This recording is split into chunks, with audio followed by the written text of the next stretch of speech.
Olunaku olwaleero mawulire si malungi eri ekisaayi kya Kadongo Kamu, eri abawagizi ba National Unity Platform, eri abalonzi aba Busiro East kw'ossa n'abawagizi ba omusiime wa Kabaka Mathias Mulumba Walukagga oluvannyuma olwa Electoral Commission okuba nti esazizzaamu ono okwesimbawo kwe ku kifo eky'omubaka owa Parliament mu Busiro East.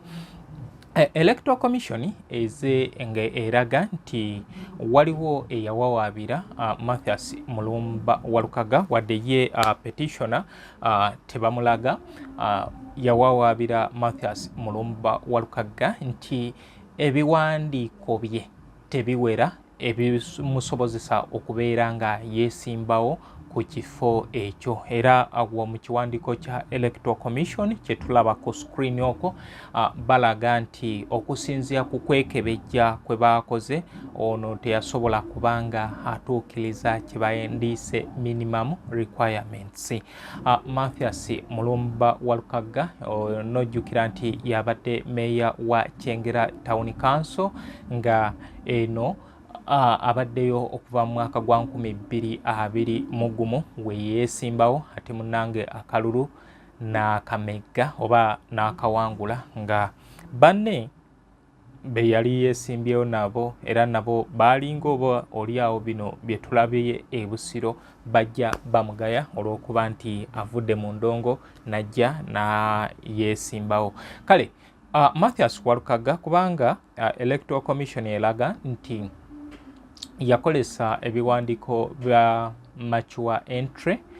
Mature entry eno ebeera y'abantu bakulu abasomye ku mutendera ogw'ekikulu nti byali byayitako nga tebaabiza bujja okusinziira mu kiwandiiko kya Electoral Commission. Then nti era complainant alaga nti enteekateeka eno yamuwaabira nga 4 November 2025 omwaka guno.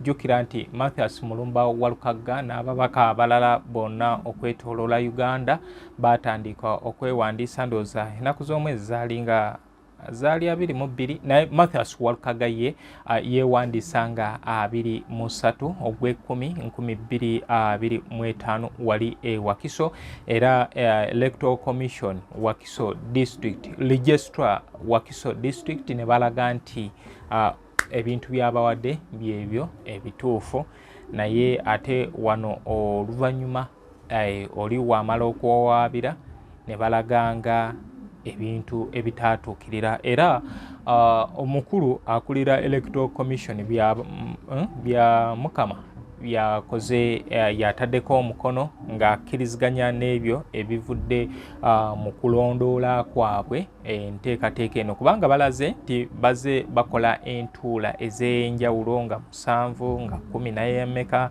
okutuusa wano jjo ly'abalamu nga 25 ndowooza lwe baakoze ekisembayo okukkiriza nti omusiime wa Kabaka Mathias Mulumba Walukagga ebiwandiiko bye yawaayo tebimusobozesa kubeera nga yeesimbawo ku kifo ekyo. Ebigambo bingi ebyajja nga byogerwa. Tattoo Collections tuliwo ku lw'endabika ennungi. Ogenda mu ofiisi olina mbaga oba owujjaddemu ewaka. Tulina ebiteeteeyi ebika byonna mu sayizi zonna, office dresses, chief pants, party dresses ne casual. Ate mu abambazi b'empale oyagala blouse, sikaati, nammwe tetubeerabidde. Tulina blazers, ensawo z'abakyala ebika byonna n'engatto. Tattoo Collections tulina ebyokwebikka ng'amasuuka, duvet covers, zitawel, throw-ons n'ebirala bingi. Ate mu abakyala tulina ebyokwewunda byammwe nga earrings. Oyagala kutereeza ku mubiri gwo? Tulina supplements ez'enjawulo nga collagens, fat burners ne multivitamins mu bika eby'enjawulo. tusangibwa Ntinda ku kizimbe ekya Ntinda Shopping Center, room number A09, emabega wa Housing Finance Bank, okuliraana Zain Forex Bureau. Okumanya ebisingawo tukubireko ku 0773 72 51 52 oba 0702 89 44 10. Oyinza n'otusindikira email zai3@gmail.com oba genda ku mikutu gyaffe gya social media. Tattoo Collections. Find your style. Find your comfort. Nga byogerwa abantu ab'enjawulo naddala omubaka abaddeyo e Busiro nga alaga nti kakibeeki omukulu Mathias Mulumba Walukagga tajja kugira okuvoola kwonna kubaddewo kungi naddala eri ffe ekisaawe kyaffe ng'ekya Kadongo Kamu. Kale kati tulinda ebigenda okuva mu National Unity Platform. Tulinda okwogera kwa omubaka Mathias Mulumba Walukagga omusiime wa Kabaka ye azaako ki, then ne baloya aba National Unity Platform kwosa no abadde akola ku abadde lawyer ku ludda lwa Mathias Mulumba Walukagga era ne Council Nalukola ndabye mu kiwandiiko kino kye bagize naye ali attached. Kale kati ekyo kye tulinze naye nga mawulire si malungi wobanga obadde oyagaliza Mathias Mulumba Walukagga wobanga obadde oyagaliza Kadongo Kamu kubanga naffe tubadde tulina we tutuuse era tumanyi National Unity Platform nga tuyitamu mukulembeze waffe His Excellency Bobi Wine oba Robert Kyagulanyi Ssentamu ki ekigenda okubeera nga kiddako nti tunaddayo ate ne twapiilinga oba tujja kirekanga wekiri. Tunasalawo nti ate naffe munnange tetumuviirakaawo naffe tuwagira omulala ali waluddaawo. Kale ebyo byonna tugenda kubanga tubiraba naye nga sofa ngenda kubanga mbategeeza ebinaaba nga bizzeeko oluvannyuma lwa kino kubanga kyemanyi not later than this week okuddibwamu tunaaba tutegedde ki ekiddako ku nteekateeka eno evudde mu bitundu by'Ebusiro egudde Ebusiro East ng'eva mu Electoral Commission. Then ndowooza kijja kubeera nga kirekawo ebibuuzo bingi naddala eri Electoral Commission ddala eri independent oba erina omuntu gwekolera kubanga tuzze tubirabako mu bitundu ebyenjawulo naddala wali abantu abagizi ba National Unity Platform betulabyeko bokka aba National Unity Platform be babeera nullified ne bagibwayo. Tetumanyi oba be balina ebyandibadde ng'ebisobyo, tetunalabayo kibiina kirala bana aba yero tetunategeerako nti kino zeni n'ebibiina ebirala ebivuganya. Kale naye ke kaseera okwokubeera nga tubeererawo omuntu waffe Mathias Mulumba Walukagga. Sofa ndabye internet nga buli wamu ndowooza olunaku olwaleero amawulire ageefuze internet gabadde ga omusiime wa Kabaka Mathias Mulumba Walukagga. Waliwo akatambi kendabyekaawo omukulu Medad Lubega Sseggona ng'ayogera naye obaolyawo oba olumu tutuuka ne twogera kye twandisanze kyonna naye nga obaolyawo ebimu biba tebisaanidde. Kale byebyo ebiri Ebusiro East.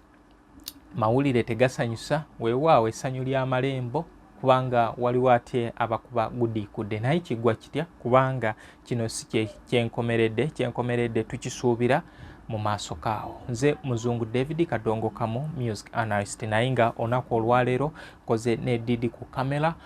Tuyina New Subs Fashions esangibwa ku Sunset Arcade bakugamba nti genda weefunire ku byambalo by'abakyala obudde buno nategeddeko nti bagenze Butuluki Turkey okubeera nga batuleetera ebyambalo ebiriko ebyetugenda okubeera nga bituyisa mu nnaku zino. Kati tulina Tattoo Collections bali ku Ntinda Shopping Center, edduuka liri A09 oyita market ga Zain Forex Bureau ne Housing Finance Bank. Awo ogenda okusanga ebyambalo by'abakyala ebiteteeyi throw-ons ne balina zi tops n'ebintu ebirala party wear casual ne office. Ensawo z'abakyala zonna ez'ebikula byonna bazirina, engato then ebyokwewunda by'abakyala nabyo weebiri.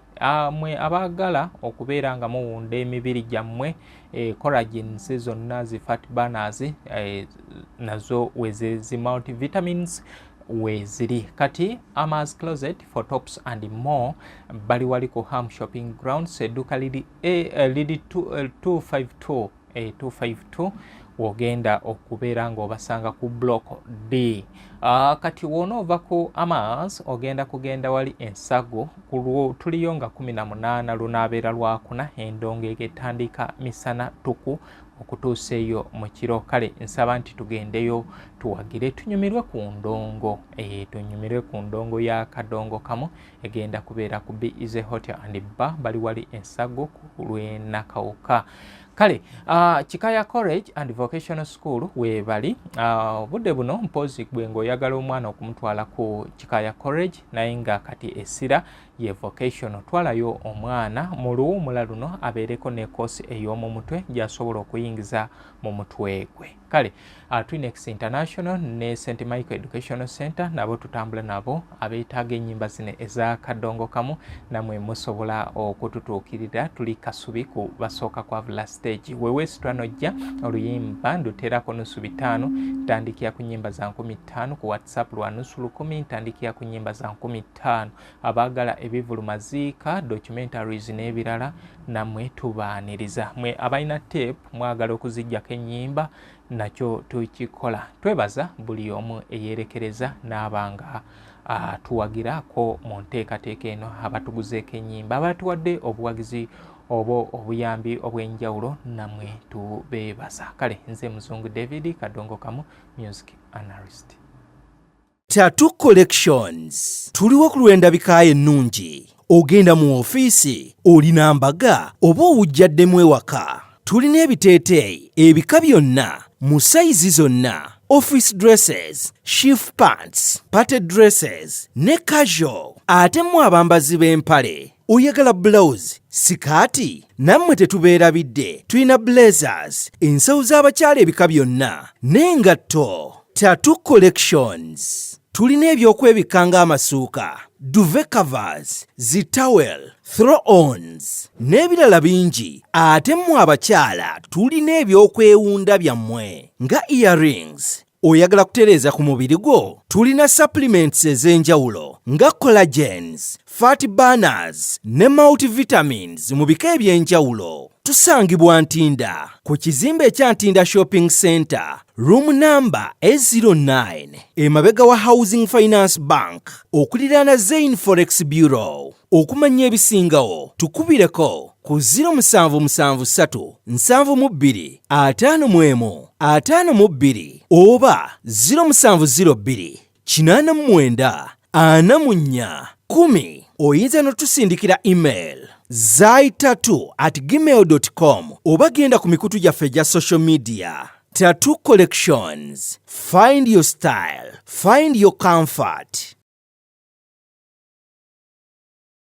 New Subs Fashions tukutuusaako ebiteeteeyi kw'ossa abaya, engatto, ensawo z'abakyala, jackets, jeans n'ebirala. Tusangibwa ku Wilson Street ku kizimbe ekya Sunset Arcade, ground floor, shop number 2. Okututuukako va ku Pioneer Mall, otambule ngadda ku Arua Park, yisa ekizimbe ekya Wilson 1 oyite ku Health Link Pharmacy. Kati awo weekoma yambuka amadaala gakuyingize ku Sunset Arcade. Awo ng'otutuuseeko. Engoye zaffe tuzijja China, Egypt, Vietnam n'amawanga amalala. Omukyala omwambazi omulungi ayambala naffe. Amaz Closet ffe tukyasinza okutuusako ebyambalo eby'omulembe okuva China omuli zi tops, skirt, office pants, legging n'ebirala bingi tusangibwa ku Ham Shopping Grounds Block D mu room 252 ne 099 okumpi n'ekizimbe ekya Jesco Beauty Center opposite Total Business. Olaba Block D wetandikira kati yambuka amadaala edduuka ly'osookerako ku kkono ly'erya Amaz Closet. Tutunda ekimu ekimu n'okusuubuza tukubire ku 0701 93 83 16 oba 0762 89 82 01. Amaz Closet, where fashion meets you. B is a hotel and bar. Tusangibwa Nsago ku lw'Ennakawuka ku lw'empeereza ennungi tukola essaawa 24. Tulina ebifo ebisulwamu nga biyonjo ebiddaabirizibwa buli kadde eby'emizannyo ng'okulaga omupiira okuzannya pool n'ebirala. Ebbaala ejjudde obulungi, emmere ekutuukako mangu, paakingi nnungi ate nga security eri gguluggulo. Okubuukinga n'okumanya ebisingawo kuba ku 0790 79 12 04 oba 058 98 77 34. You are not easy when you are not at B Easy Hotel and Bar. Come and experience the ultimate in comfort, entertainment and security with B Easy Hotel and Bar, Nsago, Nakauka Road.